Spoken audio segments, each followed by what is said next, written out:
It's really important for people to recognize and be aware that this is a global problem. This isn't a problem that can be solved by Toronto or by Ontario or Canada. This is a problem that has to be solved by partnership between countries and between the different levels of government in the different countries.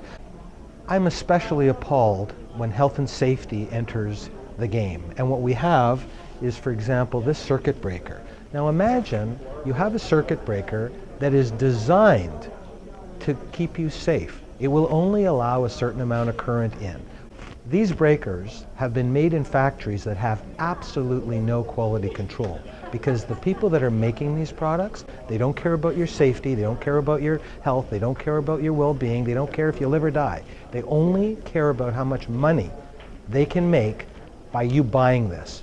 As well, we're very fortunate sometimes, and I say that facetiously, that the counterfeiters make mistakes.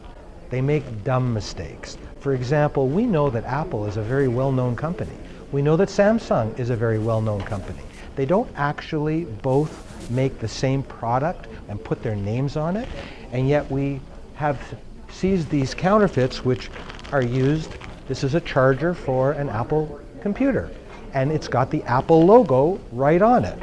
However, if you take a look at the side, you will find that it also has the Samsung name on it.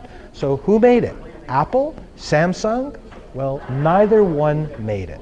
Counterfeiters made this.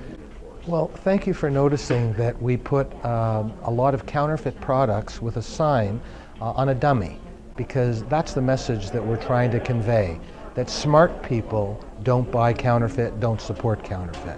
Dummies support counterfeit, and the reason we think that is because we're aware in the anti-counterfeiting world that counterfeits are made by and supported by organized crime and by terrorists, both of whom obtain their financing, in large part sometimes, from the sale of counterfeit goods. And we are aware that the factories in Asia and elsewhere that are manufacturing these goods, well, they're having underage people, including as young as 6 years old, mixing chemicals, making counterfeits, not being allowed to go to school, literally slave laborers. And the people that are buying counterfeits, we think that's a dumb thing to do because you're supporting that activity.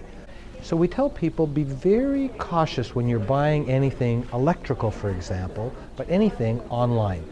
Be careful where you buy it. And if you're going to a store and it's not a known store that's authorized to sell those products, you have to be especially vigilant and check to make sure that the product you're buying is real. And if the price is so good that it can't be real, it isn't real usually. So be very careful about that. If it's too good to be true, well, guess what? It may not be true.